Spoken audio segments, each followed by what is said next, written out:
Hello everyone, good evening. ఇవాళ మనది మళ్ళీ ఒక కొత్త యాక్ట్ అండి. ఇప్పుడు మేము చదివేపోతున్నాం ద ఇండియన్ ఎవిడెన్స్ యాక్ట్ 1872. ఇది first and last time explain చేస్తున్నా, బికాస్ దీని తర్వాత మీకు చదవాల్సిన అవసరం ఉండదు ఈ మన ఇండియన్ ఎవిడెన్స్ యాక్ట్. ఎందుకంటే మనకు తెలుసు మన కొత్త క్రిమినల్ యాక్ట్స్ వచ్చినాయి అని. ఓకే, ద భారతీయ సాక్షి అధినియం వచ్చింది కాబట్టి ఇది ఎందుకు చూస్తున్నామంటే ఇప్పుడు వచ్చే అసిస్టెంట్ పబ్లిక్ ప్రాసిక్యూటర్ ఉంది కదా మన తెలంగాణకి, ఇంకా వేరే ఎగ్జామ్స్లో కూడా మన ఇండియన్ ఎవిడెన్స్ యాక్ట్ది వెయిటేజ్ ఎక్కువ ఉంది. ఓకే, ఇంకా ఏంటంటే మనకు ఇండియన్ ఎవిడెన్స్ యాక్ట్ అండ్ భారతీయ సాక్షి అధినియంలో ఎక్కువ డిఫరెన్స్ ఏం లేవు. ఓకే, సేమ్ అలానే అంత కాన్సెప్ట్ సేమే, కానీ ఏం చేసిండ్రు అంటే సెక్షన్స్ ఉంటాయి కదా, కొంచెం అటు ఇటు చేసిండ్రు గంతే తప్ప ఇంకా ఇందులో ఏం డిఫరెన్స్ లేదు. ఓకే, అందుకోసం మీరు ఏం చేయాలి అంటే ఇండియన్ ఎవిడెన్స్ యాక్ట్ కూడా చదవాల్సిందే. ఓకే, ఇండియన్ ఎవిడెన్స్ యాక్ట్ అనుకోండి, లేకపోతే భారతీయ సాక్ష్య అధినియం అనుకోండి, కానీ భారతీయ సాక్ష్య అధినియం కోసం ఇంకా ఒక 4 to 5 days ఆగాలి మీరు. అప్పుడు వరకు మన ఇండియన్ ఎవిడెన్స్ యాక్ట్ చేద్దాం. ఓకే, స్టార్టింగ్ సెక్షన్ 1 నుంచి సెక్షన్ 167 వరకు. ఓకే, ఇందులో మన ఇండియన్ ఎవిడెన్స్ యాక్ట్లో 167 సెక్షన్స్ ఉన్నాయి. అదే కానీ భారతీయ సాక్ష్య అధినియంలో ఎన్ని ఉన్నాయి సెక్షన్స్ అంటే 170 సెక్షన్స్ ఉన్నాయి. ఓకే, కానీ అది తర్వాత చూద్దాం. ఓకే, ఇప్పుడైతే మాత్రం మేము ఇండియన్ ఎవిడెన్స్ యాక్ట్ చూస్తున్నాం కాబట్టి ఇండియన్ ఎవిడెన్స్ యాక్ట్ మీదనే ఫోకస్ చేద్దాం. ఓకే, సేమ్ ఉంటాయి, కాన్సెప్ట్ సేమ్ ఉంటాయి కాబట్టి మీరు ఇది చూసినా అది చూసినా ఏముండదు, కానీ సెక్షన్స్ మాత్రం అటు ఇటు ఉంటాయి. ఓకే, చలో స్టార్ట్ చేద్దాం గైస్. బేటా సెక్షన్ 1 నుంచి సెక్షన్ 1 నుంచి 167 సెక్షన్ వరకు చేయబోతున్నాం మేము. ఓకే, ఒకవేళ మీ దగ్గర బేర్ యాక్ట్ లేదు అంటే మీ దగ్గర ఏదైనా నోట్స్ ఉంటే కూడా నోట్స్ చేసుకోండి, లేకపోతే బేర్ యాక్ట్ ఉంటే మంచిది. ఒకవేళ మీ దగ్గర సాఫ్ట్ కాపీ ఉంటే కూడా పర్వాలేదు. ఓకే, హార్డ్ కాపీ లేకపోతే soft copy. Okay, soft copy అంటే ఆన్లైన్ కాపీ. ఓకే, చలో బేటా స్టార్ట్ చేద్దాం సెక్షన్. నేను టైం వేస్ట్ బేటా, ఎందుకంటే మనకు టైం ఇప్పుడు ఎగ్జామ్ సీజన్స్ ఉన్నాయి, మొత్తం సీజన్ నడుస్తుంది, అన్ని ఎగ్జామ్స్ ఉన్నాయి. ఇంకా అందులో మీతోని అటు ఇటు మాటలు వేస్ట్ చేయకూడదు టైం. ఓకే, అప్పటి వరకు ఏం చేయండి అంటే మీరు ఒక లైక్, షేర్, సబ్స్క్రైబ్ చేసి పెట్టుకోండి, ఎందుకంటే ఇలాంటి వేరే వీడియోస్ వస్తూ ఉంటాయి మీకు కాబట్టి. ఓకే, నేను ఏమేమి చెప్తున్నా జస్ట్ అది మార్క్ చేసుకుంటే కూడా మీరు ఇండియన్ ఎవిడెన్స్ యాక్ట్ అయిపోతుంది. ఓకే, దాని తర్వాత ప్రతి ఒక్క సెక్షన్కి పోస్ట్ మాస్టర్ అనేట్టు మేము భారతీయ సాక్ష్య అధినియంకి చేద్దాం. ఓకే, చలో ఈ యాక్ట్లో ఫస్ట్ వచ్చేసరికి మన ఇండియన్ ఎవిడెన్స్ యాక్ట్లో ఎన్ని సెక్షన్స్ ఉన్నాయి ఫస్ట్ చేసేది మీరు ఏంటి అంటే ఇండియన్ ఎవిడెన్స్ యాక్ట్లో ఎన్ని సెక్షన్స్ ఉన్నాయి. మన ఇండియన్ ఎవిడెన్స్ యాక్ట్లో సెక్షన్స్ వచ్చేసరికి ఎన్ని ఉన్నాయి అంటే 167 సెక్షన్స్ ఉన్నాయి. ఓకేనండి,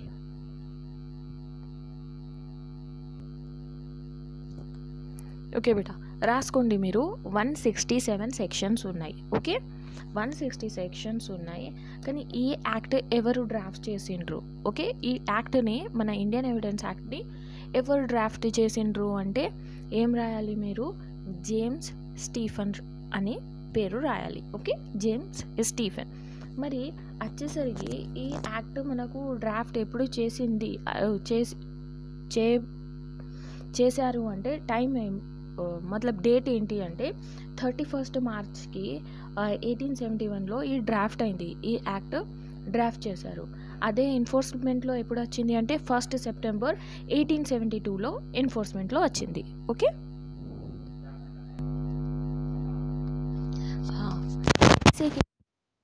గురించి నేర్చుకో.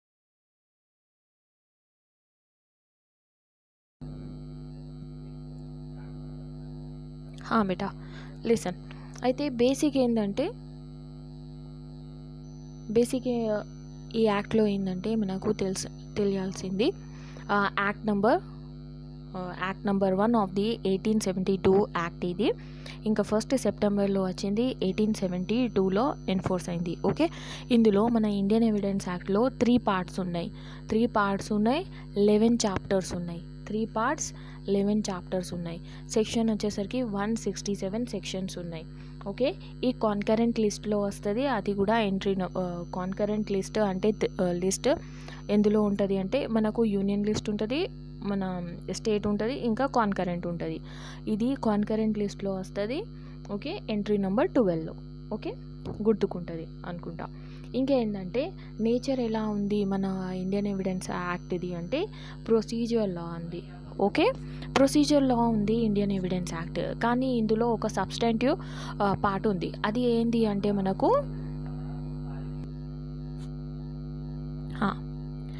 ఏంటంటే నేచర్ వచ్చేసరికి మనకు చెప్పాను ప్రొసీజర్ లా, కానీ సబ్స్టాంటివ్ ఒక పార్ట్ ఉంది. ఏంటి అంటే మనకు స్టాపిల్ పార్ట్కి మేము సబ్స్టాంటివ్ అంటాం. ఓకే, ప్రొసీజర్ వచ్చేసరికి ఇప్పుడు ఒకవేళ మీకు ఆప్షన్స్లో వచ్చినాయి అనుకోండి ప్రొసీజర్లా సబ్స్టాంటివా అంటే మీరు ప్రొసీజర్లే రాయాలి. ఎందుకంటే జస్ట్ ఒక 3 సెక్షన్సే ఉన్నాయి సబ్స్టాంటివ్ అంతా. అదర్వైజ్ ఇది మొత్తం ప్రొసీజర్ చూపిస్తుంది మనకు ఇండియన్ ఎవిడెన్స్ యాక్ట్. ఓకే, కానీ ఇంకేందంటే మీకు డిఫరెన్స్ తెలుసు కావచ్చు, ప్రొసీజర్ దేనికి అంటారు, సబ్స్టాంటివ్ దేనికి అంటారు అనేసి. ఓకే, ప్రొసీజర్ అంటే మనకు ప్రతి థింగ్ అంటే ప్రతి దాని ప్రొసీజర్ చూపిస్తారు. లైక్ మన సిఆర్పిసి అనుకోండి, సిపిసి అనుకోండి, ఇలా సబ్స్టాంటివ్ ఇది ప్రొసీజర్ అయిపోయింది. సబ్స్టాంటివ్ వచ్చేసరికి ఏంటి అంటే మన ఇండియన్ పీనల్ కోడ్ అనుకోండి. ఓకే, ఇలాంటి యాక్ట్స్ ఏంటి సబ్స్టాంటివ్ యాక్ట్స్ ఉంది.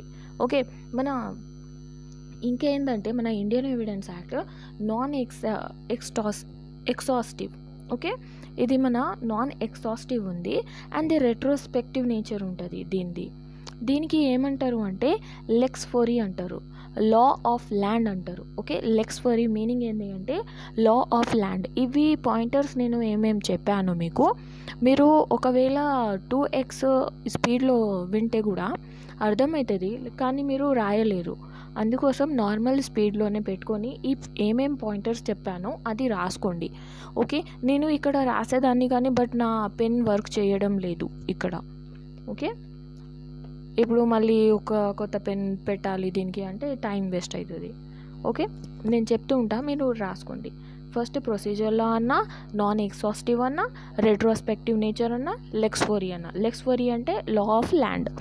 Okay, law of land lex fori. మరి వచ్చేసరికి ఇప్పుడు సెక్షన్ ఫస్ట్కి వెళ్దాం. ఇప్పుడు డైరెక్ట్ సెక్షన్ బేస్లో వెళ్తున్నాం. ఇది అయితే ఇండెక్స్ మాత్రం మనది. ఓకే,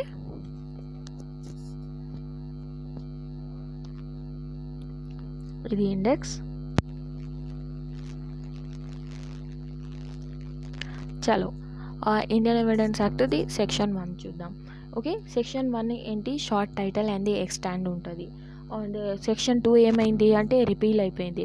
రిపీల్ ఏం యాక్ట్ నుంచి అయింది అంటే రిపీలింగ్ యాక్ట్ 1938లో రిపీల్ అయిపోయింది. అది గుర్తుకుండాలి మీకు. ఎందుకంటే లాస్ట్ టైం అట రాజస్థాన్లో ఈ క్వశ్చన్ అడిగినరట. మేబీ మన వాళ్ళు అడగచ్చు, చాలా రేర్గా అలాంటి రావు, కానీ ఒకవేళ వస్తే మనకు మంచిగా ఉండదు. ఓకే,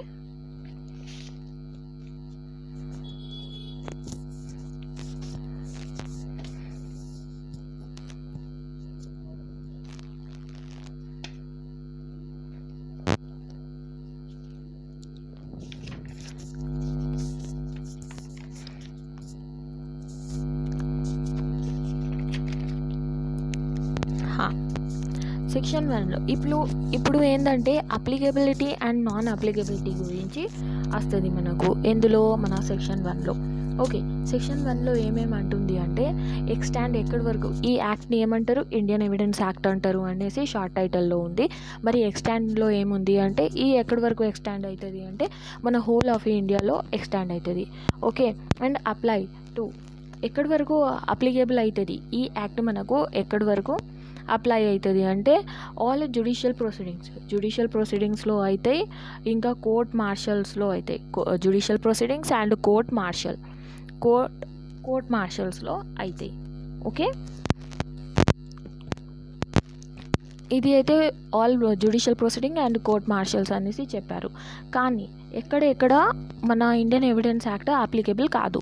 అది వచ్చేసరికి చూడండి, ఇక్కడ కోర్ట్ మార్షల్ తర్వాత conveyed under the army acts అని ఉంది కదా, అక్కడ నుంచి మేము చూద్దాం నాన్ అప్లికేబిలిటీ ఎక్కడి వరకు ఉంది. అప్లికేబిలిటీ ఎక్కడి వరకు, జ్యుడిషియల్ ప్రొసీడింగ్స్ చూడండి, జ్యుడిషియల్ ప్రొసీడింగ్స్ ఉంది and judicial proceedings and court మార్షల్లో అప్లికేబుల్ అవుతుంది. నాన్ అప్లికేబిలిటీ అంటే proceeding before the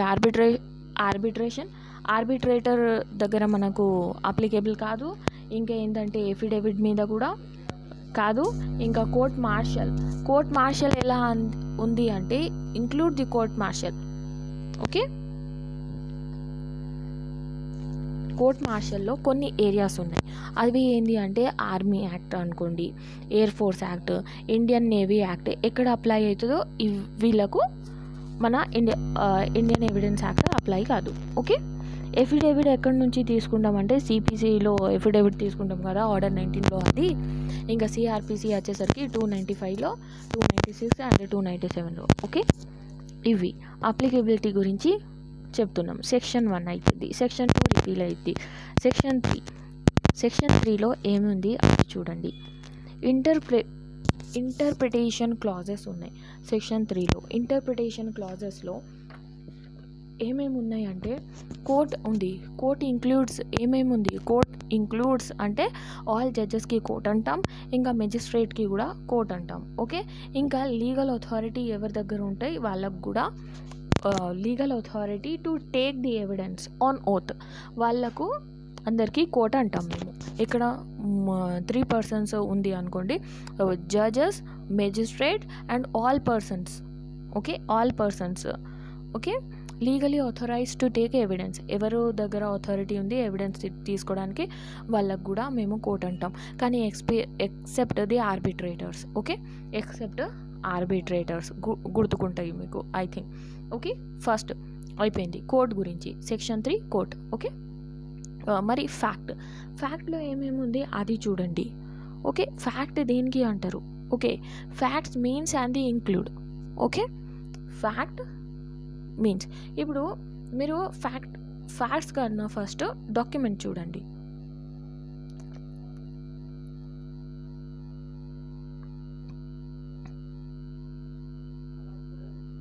okay, no beta direct ఇలా సీరియల్ వైజ్గానే పోదాం. తర్వాత మీరు డిస్టర్బెన్స్ అయితే కన్ఫ్యూజ్ అయితే అవుతారు, లేకపోతే డిస్టర్బ్ అవుతారు. ఓకే, ఫ్యాక్టే చూద్దాం. Fact means and the includes. Fact ఏమేమంటారు ఫ్యాక్ట్స్కి, అండ్ ఇంక్లూడ్స్ ఏముంది అంటే ఎనీథింగ్ స్టేట్ ఆఫ్ థింగ్ అట. ఎనీథింగ్ అయితే ఫ్యాక్ట్ ఏంటి అంటే anything state of thing. State అంటే మన తెలంగాణ స్టేట్, ఆంధ్ర స్టేట్ అది కాదు, ఒక స్టేట్ పర్టికులర్ ఒక సిచ్యువేషన్, ఒక స్థితిని అంటాం కదా స్టేట్, అది. Okay, anything state of thing or a relation of a thing capable of being perceived by senses. Okay, capable by being perceived by senses. Any mental condition of which any person is a conscious. Any mental condition which a person is a conscious. ఇప్పుడు fact అంటే ఏంటి అది మీరు అనుకోండి. Fact అంటే ఒక physical fact ఉంటుంది, ఇంకా ఒకటి ఏంటంటే సైకలాజికల్ ఫ్యాక్ట్ ఉంటుంది. ఫిజికల్ ఫ్యాక్ట్లో ఏమేమి వస్తుంది అంటే ఎనీథింగ్ వస్తుంది, స్టేట్ ఆఫ్ థింగ్ వస్తుంది, రిలేషన్ ఆఫ్ థింగ్ వస్తుంది. Okay, anything, state of thing, relation of a thing. కానీ capable of being perceived by senses, మీ సెన్సెస్తోని మీకు ఏం అనిపిస్తుందో అది ఎలా ఎందులో వస్తుంది అంటే అది సైకలాజికల్ ఫ్యాక్ట్, అది మీకు మెంటలీ మీకు అర్థమవుతుంది. ఓకే, ఇప్పుడు anything and state of thing and relation of thing అంటే ఎలా అనుకోవాలి మీరు చూడండి. టేస్ట్తోని తెలుస్తుంది మనకు, ఓకే, స్మెల్తోని, లేకపోతే ఏమన్నా వింటాం మేము, ఓకే, హియరింగ్తోని, ఇంకా ఎంత అంటే ఐసైట్తోని, ఇంకా టచ్ చేస్తే, ఇది అన్నీ ఫిజికల్ ఫ్యాక్ట్స్లో వస్తాయి. అది సైకలాజికల్ ఫ్యాక్ట్స్లో ఏమేమి వస్తాయి అంటే ఏదైనా మెంటల్ కండిషన్, ఓకే, ఇవి పర్సీవ్డ్ బై సెన్సెస్ అన్నాం కదా. ఎవరన్నా టచ్ చేస్తే, మీరు చూడలేదు కానీ మీకు టచ్ చేస్తే లేకపోతే ఎలానా అర్థమవుతుంది కదా, అది దానికి ఎనీ మెంటల్ కండిషన్ అంటాం. Any mental condition of a person by which the person is a conscious. Okay, ఒక మెంటల్ కండిషన్ని అనుకోవచ్చు, లేకపోతే by which the person is a conscious.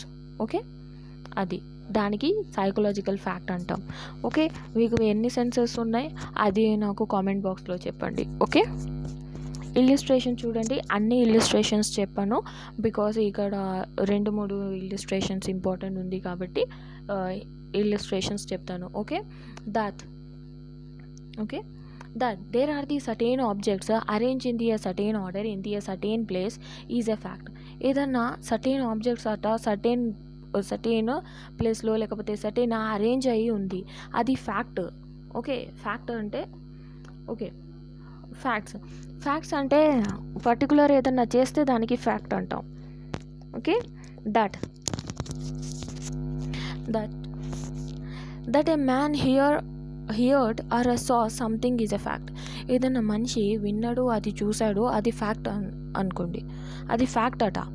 Okay, ఏదన్నా థర్డ్ పాయింట్ చూడండి, that a man said certain words. ఏదన్నా words చెప్పిండు ఆయన person, దానికి కూడా మేము ఫ్యాక్ట్ అంటాం. ఓకే, ద మ్యాన్, ఒక పర్సన్ దగ్గర ఏదైనా ఒపీనియన్ ఉంది, ఒపీనియన్ అంటే థర్డ్ పర్సన్ దగ్గర ఏదైనా అడిగామనుకోండి, ఆయనకు తెలిసి ఆయన చెప్పిండు అనుకోండి, అది కూడా ఒక ఫ్యాక్టే. ఓకే, ఇక్కడ మనకు ABCDలో అదే ఉంది, కానీ రెప్యుటేషన్ కూడా మనకు ఫ్యాక్ట్లోనే వస్తుంది అనేసి మన ఈ ఇల్లుస్ట్రేషన్ ఈలో అంటున్నాం. Okay, that person has a certain reputation కూడా ఒక ఫ్యాక్టే. ఒక పర్సన్కి ఒక రెప్యుటేషన్ ఉంది అన్నట్టు కూడా మేము ఫ్యాక్ట్లో అంటాం. ఓకే, ఇది వచ్చేసరికి మనకు ఫ్యాక్ట్ అయిపోయింది. ఇప్పుడు చూడండి, రిలవెంట్, దేనికి రిలవెంట్ అంటాం మేము. Okay, one fact is said to be is relevant to the another when the one is connected with the other in ఇక్కడ ఉన్నాం. One fact is said to be is relevant to the another when the one is connected with the other in any of the way referred to in the provision of these act relating to the relevancy of the fact. అంటే మనకు one fact is a relevant. మేము ఏ ఫ్యాక్ట్కి relevant అంటాం అంటే ఆ fact మనకు ఒక అయిన situation, ఇప్పుడు అన్నాం కదా ఫ్యాక్ట్ ఏదైనా చూస్తే దేనికన్నా, ఇప్పుడు ఏమేమి ఫ్యాక్ట్లు చదివాం అదే, కానీ ఫ్యాక్ట్ ఎక్కడ ఏం రిలవెంట్ అంటున్నాం అంటే ఒక ఫ్యాక్ట్ ఉంది కదా, వేరే ఫ్యాక్ట్కి కనెక్ట్ ఉండాలి. ఆ వేరే ఫ్యాక్ట్ ఏముంటుంది అంటే మనకు ఒక ఫ్యాక్ట్ వేరే ఫ్యాక్ట్కి కనెక్ట్ ఉండాలి. ఆ ఫ్యాక్ట్ అనేది మనకు మన లీగల్ ప్రొసీడింగ్స్లో యూజ్ అయి ఉండాలి. మనకు రిలవెన్సీ మనకు సెక్షన్ 5 to 55 వరకు మనకు రిలవెన్సీ ఉంది కదా, ఈ చాప్టర్స్ రిలవెన్సీ ఉంది కదా. ఆ రిలవెన్సీ మేము ఏమేమి చూస్తున్నాం మనకు ఎవిడెన్స్ యాక్ట్లో, అది రిలవెంట్ ఉండాలి. ఓకే, అన్నెసెసరీగా మీరు ఇది రిలవెంట్ ఉంది అనేసి మనకు కేసులో తీసుకొని రాలేకపోతారు. ఓకే, రావద్దు మీరు అలా అన్నెసెసరీగా. ఒకవేళ ఒక ఫ్యాక్ట్ ఏంటంటే ఒక మర్డర్ అయింది అంటే ఆ మర్డర్కి రిలేటెడే మీరు తీయాలి ఎవిడెన్స్. ఏదన్నా ఫ్యాక్ట్స్ ఏదన్నా తేయాలి అంటే అదే చెప్పాలి. మీరు అన్నెసెసరీగా వేరే థింగ్స్ చెప్పకూడదు. ఓకే, ఇంకా రిలవెన్సీ ఆఫ్ ది ఫ్యాక్ట్ అంటే ఈ మన చాప్టర్లో మన యాక్ట్లో దేనికి రిలవెంట్ అంటున్నాం, రిలవెన్సీ ఆఫ్ ఎ ఫ్యాక్ట్ అంటున్నాం, దానికే రిలవెంట్ అనుకుంటాం మేము అనేసి మనకు రిలవెంట్ అని చెప్తున్నాం. One fact is said to be is relevant to the another. Okay, one fact is said to be is relevant to the another when one is connected with the another. When one is connected with the another in the any way. Okay, in the any way referred in the provisions of these act, relevancy of these act అనుకోండి. Okay, relevancy of these act అంటే మన chapters 5 నుంచి section 5 నుంచి section 55 వరకు ఏమేమి relevant ఉన్నాయి, అందులో మనకు కనెక్ట్ అవ్వాలి, ఏమేమి సిచ్యువేషన్స్ ఉన్నాయి, దేనికి కనెక్టెడ్ ఉంటేనే మేము ఫ్యాక్ట్స్ని, ఒక ఫ్యాక్ట్ వేరే ఫ్యాక్ట్కి కనెక్ట్ ఉంటేనే ఆ రిలవెంట్ అనుకుంటాం మేము ఫ్యాక్ట్స్కి, అదర్వైజ్ అనుకోము. ఓకే, సెక్షన్ చూడండి, సెక్షన్ 5 to 16 వరకు వచ్చేసరికి మాకు facts logically and connected with the fact in issue. Okay, fact in ఇష్యూతోని కనెక్టెడ్ అయ్యి ఉంటుంది సెక్షన్ 5 to 16 వరకు. మరి 17 to 31 వరకు ఏముంటుంది అంటే అడ్మిషన్స్ అండ్ కన్ఫెషన్స్ ఉంటాయి సెక్షన్ 17 to 31 నుంచి. ఓకే, మరి 32 నుంచి 33 వరకు ఏముంటాయి అంటే statement by the person, statements ఉంటాయి. ఓకే, ఎవరిది అంటే నాన్ విట్నెసెస్ది. ఓకే, వాళ్ళు విట్నెసెస్గా రాలేకపోతారు. ఓకే, కోర్టుకి రాలేకపోతారు, వాళ్ళకు తీసుకొని రాలేము మేము. ఓకే, సెక్షన్ 34 to 38 ఏముంటుందంటే statement under the special circumstances అది ఉంటాయి 34 to 38. మరి 39 వచ్చేసరికి స్టేట్మెంట్ సపరేట్గా ఉంటుంది. మరి సెక్షన్ 40 నుంచి 44 వరకు జడ్జ్మెంట్ ఇన్ అదర్ కేసెస్ వరకు ఉంటాయి. 4 సెక్షన్స్ ఏమున్నాయంటే జడ్జ్మెంట్స్ ఇన్ అదర్ కేసెస్ నుంచి ఉంటాయి. అదే మరి సెక్షన్ 45 to 51 నుంచి ఏముంది అంటే ఒపీనియన్ ఆఫ్ థర్డ్ పర్సన్ది ఉంటుంది. అదే section 52 to 55 evidence as to the character వరకు ఉంటుంది. 52 to 55 నుంచి evidence as to the character ఉంటుంది. ఓకే, అది అయితే మనకు రిలవెన్సీ ఆఫ్ ది ఫ్యాక్ట్ అని అంటాం. ఇవి అన్ని చాప్టర్స్కి మేము రిలవెన్సీ ఆఫ్ ది ఫ్యాక్ట్ అంటాం. ఇవే ఫ్యాక్ట్స్కి కనెక్టెడ్ అయ్యి ఉండాలి, వన్ ఫ్యాక్ట్ అరే వేరే ఫ్యాక్ట్కి కనెక్ట్ అయ్యి ఉండాలి. ఓకే, దానికే రిలవెంట్ అంటాము. చలో వేరేది చూద్దాం. Fact in issue. Fact in issue and means and include అంటే ఏంటి? ఫ్యాక్ట్స్ ఇన్ ఇష్యూ అంటే any fact from which either by it self, any fact by which either by itself or in connection with the other fact, in connection with the other fact. Okay, ఒక fact వేరే ఫ్యాక్ట్ని connect అయి ఉండాలి. అది ఎలా అంటే it self ఆటోమేటిక్గా, లేకపోతే in connection with the other, లేకపోతే వేరే ఏదైనా రీజన్తో కనెక్ట్ అయ్యి ఉంటుంది. ఎలా కనెక్షన్ ఉండాలి అంటే ఏదైనా ఎక్సిస్ట్ ఉండాలి, ఏదైనా ఫ్యాక్ట్ ఉన్నది కదా అది ఎక్సిస్ట్ ఉండాలి, లేకపోతే నాన్ ఎక్సిస్టెన్స్ ఉండాలి ఆ ఫ్యాక్ట్లో, లేకపోతే నేచర్, లేకపోతే ఎక్స్టెండ్. ఓకే, అది దేనికి రిలేటెడ్ ఉండాలి అంటే ఆఫ్ ఎనీ రైట్స్ అన్నా, లయబిలిటీస్ అన్నా, డిసేబిలిటీ అయినా దానికి రిలేటెడ్ ఉండాలి. అది వేరే వాళ్ళు ఏం చేస్తారు, ఒకరు అసెటెడ్ అంటారు, ఒకరు ఎక్సెప్ట్ చేస్తే ఒకరు డినైడ్ చేస్తారు. అలా in any suit or proceeding, any suit or ప్రొసీడింగ్లో. ఓకే, ఎనీ సూట్ అంటే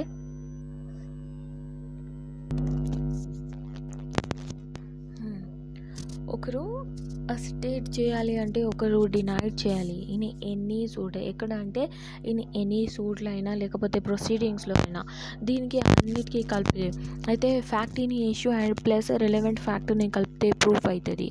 ఓకే ఓకే దెన్ ఇప్పుడు వచ్చేసరికి ఏం చేద్దామంటే డాక్యుమెంట్ డెఫినేషన్ చూద్దాం. డాక్యుమెంట్ దేనికి అంటాం? Okay, document means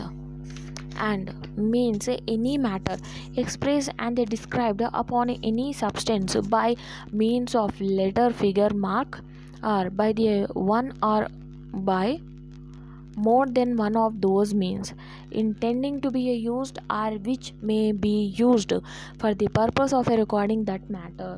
Purpose of a recording of that matter. Purpose of recording of that matter అనేసి ఫస్ట్ చూడండి. డాక్యుమెంట్ దేనికి అంటామంటే ఎనీ మ్యాటర్ అట. అది ఎలా ఉంటుంది? ఎక్స్ప్రెస్ అయ్యి ఉంటుంది, లేకపోతే డిస్క్రైబ్ అయ్యి ఉంటుంది. ఎక్స్ప్రెస్ అంటే అండ్ డిస్క్రైబ్ అంటే మీకు చిన్న చిన్న బేసిక్ వర్డ్స్ అయితే వస్తుంది అనేసి అనుకుంటున్నాను నేను. ఎందుకంటే మేము ఇండియన్ ఎవిడెన్స్ యాక్ట్ చదువుతున్నాం కాబట్టి ఇక్కడ బేసిక్ వర్డ్స్ కూడా రావాలి నాన్న మీకు. ఎందుకంటే ప్రతి ఒక్క వర్డ్ నేను చెప్పలేకపోతా. ఇది ఒకవేళ మన ఫాస్ట్ ట్రాక్ క్లాస్ లెక్క ఉంటుంది. ఇంకా చిన్న చిన్న వర్డ్స్ మీకు రావాలి యాజ్ ఏ మీకు law student, lawyer or assistant public prosecutor or future judges or ఏదైనా. కాబట్టి మీకు చిన్న చిన్న వర్డ్స్ రావాలి. ఓకే, ఎక్స్ప్రెస్ అంటే ఏంటి, డిస్క్రైబ్ అంటే ఏంటి, సబ్సిస్టెన్స్ అంటే ఏంటి, ఇలాంటి.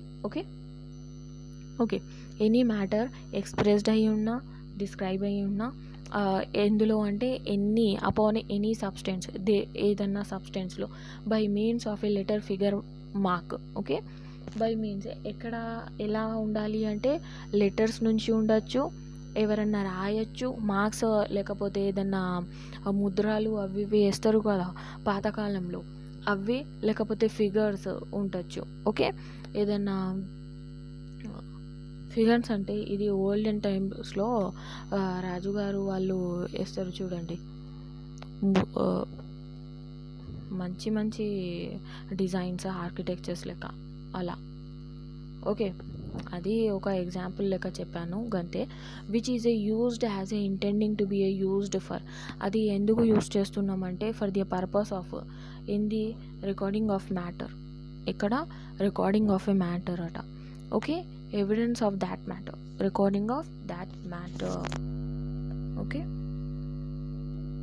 ఇంకా ఇందులో వచ్చేసరికి మీరు దీనికి ఐపీసీలో చూసేసరికి 29 ఐపీసీలో ఉంటుంది. Okay, any matter expressed or described upon the any substance by means of letter, figure and mark which is used or intending to be used for the purpose of a recording of the matter.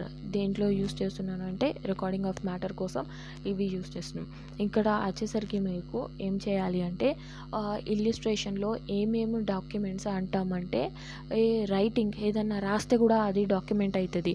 Okay, ఏదన్నా words ఉంటాయి కదా printed అయింది అనుకోండి, లిథియోగ్రఫీ లేకపోతే ఫోటోగ్రాఫ్లో, దానికి కూడా document అంటాం. ఏదన్నా మ్యాప్ ఉన్నా, ప్లాన్ ఉన్నా ఈజ్ ఎ డాక్యుమెంట్ అంటాం దానికి కూడా. ఏదైనా ఇన్స్క్రిప్షన్ ఉన్నా, ఓకే, లేకపోతే మెటల్ ప్లేట్ ఉన్నా దానికి కూడా మేము డాక్యుమెంట్ అంటాం. లేకపోతే స్టోన్ ఉంటుంది కదా పాతకాలంలో, ఏదైనా రాసి ఏదో ఉంటుంది దానికి కూడా మేము డాక్యుమెంట్ అనుకోవచ్చు. ఏదైనా క్యారికేచర్ కూడా ఉంటుంది కదా దానికి కూడా మేము డాక్యుమెంట్స్ అనుకోవచ్చు. ఇది మీరు ఏదంటే ఈ ఎగ్జాంపుల్స్ ఒకసారి చూసుకోండి. నేను చెప్పాను కదా అది కూడా మీరు వింటే చాలు, అది మీరు టెక్ చేసుకోండి. ఎందుకంటే ఇది ఇంపార్టెంట్. ఇక్కడ నుంచి which one is not a document అనేసి వస్తుంది. ఓకే, ఇవి అన్నీ ఇస్తాడు, ఏదన్నా వేరే ఇచ్చేస్తాడు అందులో. ఓకే, అది గుర్తుకు పెట్టుకోవాలి మీరు. ఎవిడెన్స్ అంటే ఇప్పుడు మీనింగ్ ఏంటి? Evidence means all statement which the court permit are required to be made before it by the witness in a relations to the matter of the fact under the inquiry. Okay, such a statement are called oral evidence. ఏదైనా statement చెప్పినాం కోర్టులో, అది court permit చేసింది మనకు చెప్పండి అన్నట్టు చెప్పింది అనుకోండి, అదే స్టేట్మెంట్కి ఒక విట్నెస్ చెప్తే దానికి ఏమంటారు అంటే ఎవిడెన్స్ అంటారు. ఓకే, దానికి ఎలాంటి ఎవిడెన్స్ అంటాం?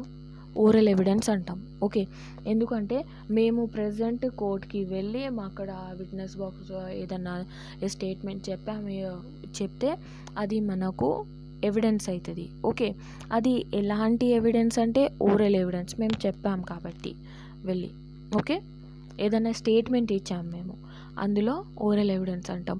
కానీ అదే డాక్యుమెంటరీ ఎవిడెన్స్ అంటే ఏంటి అంటే, డాక్యుమెంట్ దేనికి అంటామంటే ఏదైనా డాక్యుమెంట్, పేపర్స్ అయినా లేకపోతే ఎలక్ట్రానిక్ రికార్డ్స్ అంటే ఏదైనా జిరాక్స్ కాపీస్ లేకపోతే ఏదైనా డేటా అది ఎలక్ట్రానిక్ ప్రాసెస్ నుంచి తీసి దానికి కోర్టులో ఇస్తే దానికి ఎలక్ట్రానిక్ డాక్యుమెంట్స్ కూడా అంటాం. ఓకే, దానికి ఎలక్ట్రానిక్ డాక్యుమెంట్స్ అంటాం. అది కూడా ఇంపార్టెంట్ ఉంటుంది కోర్టులో, ఎందుకంటే ఆ మ్యాటర్ ఆ కేస్కి ఇంపార్టెంట్ ఉంటుంది కాబట్టి. ఓకే, దానికి ఎవిడెన్స్ అంటాం. Okay,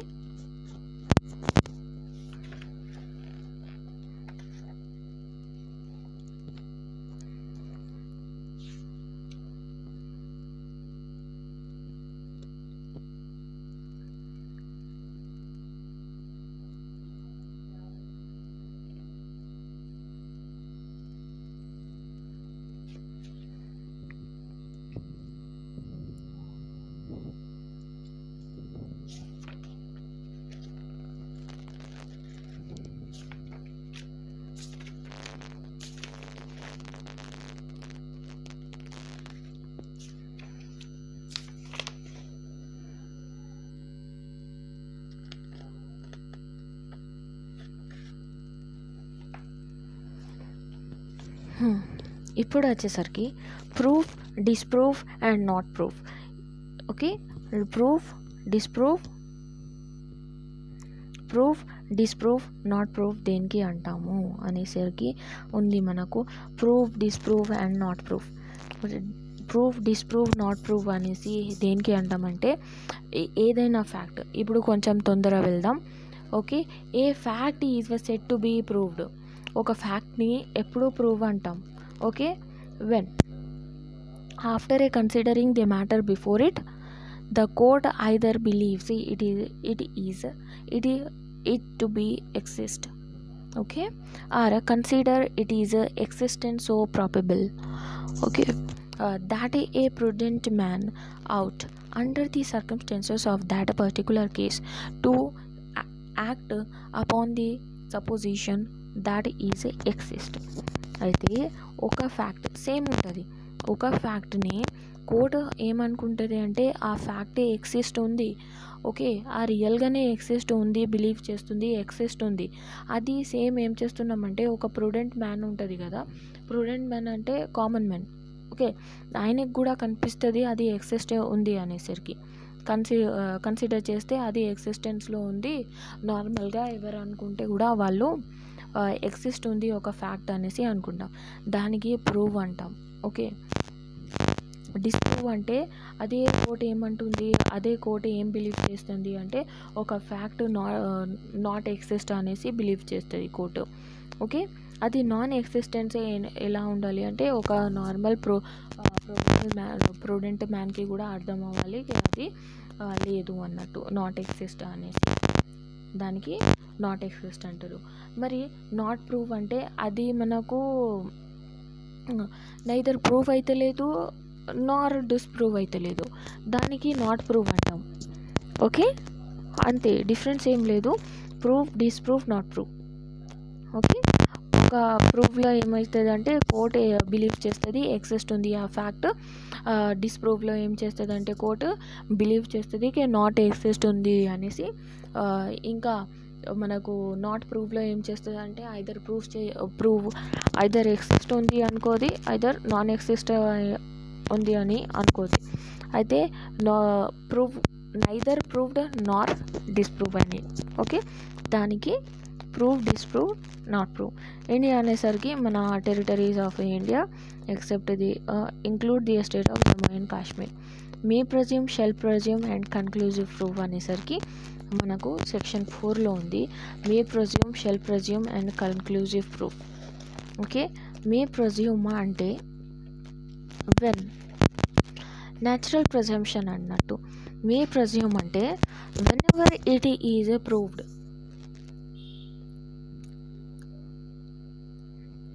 Whenever it is provided by the act that the court may presume a fact, it may either regard such a fact as a proved, okay, unless and until it is disproved, or may call for proof of it. Okay, shall presume అయితే whenever it is provided by these act, the court may presume a fact, it either regarding such a fact is a proof. అయితే ఒక ఫ్యాక్ట్ని prove మే presume అయితే ఒక court ఏమనుకుంటుంది అంటే ఒక ఏదైనా fact ఉంటే అది ప్రెజ్యూమ్ చేస్తుంది ఉంది. ఓకే, అంటిల్ ఎప్పుడు వరకు అంటే డిస్ప్రూవ్ ఎప్పుడు వరకు చేయం మేము, అప్పుడు వరకు మన ఒక ఫ్యాక్ట్ని ఏం చేస్తుంది కోర్ట్ ఉంది అనేసి అనుకుంటుంది. అదే షెల్ ప్రెజ్యూమ్ ఉంది అనుకోండి, ఇక్కడ కోర్ట్ ఏం చేస్తుంది అంటే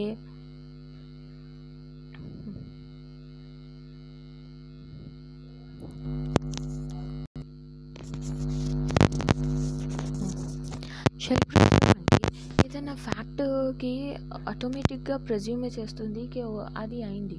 కానీ ఎప్పుడు వరకు అలా చేస్తుంది అంటే మీరు ఏం చేయాలి, దానికి డిస్ప్రూవ్ చేయాలి.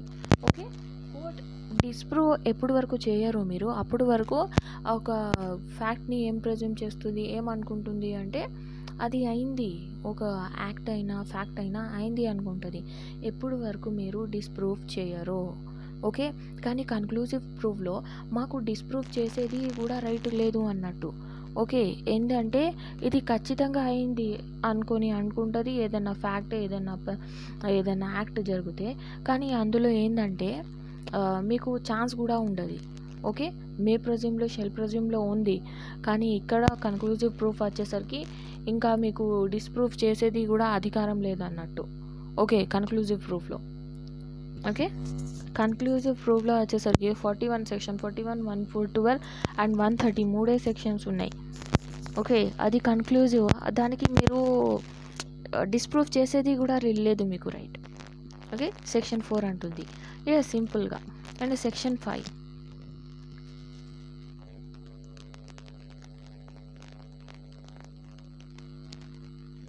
Okay. Section 5 chapter 2 of the relevancy of the fact రేపు చేద్దామండి. Chapter 2 of the relevancy of the act. Okay. తొందరనే చేద్దాం. కానీ ఓవర్ వ్యూ అయితే ఇది ఇలా ఉంటుంది. ఓకే. అప్పటి వరకు చూస్తూ ఉండండి my judiciary. Bye. Take care. All the best better for your exam.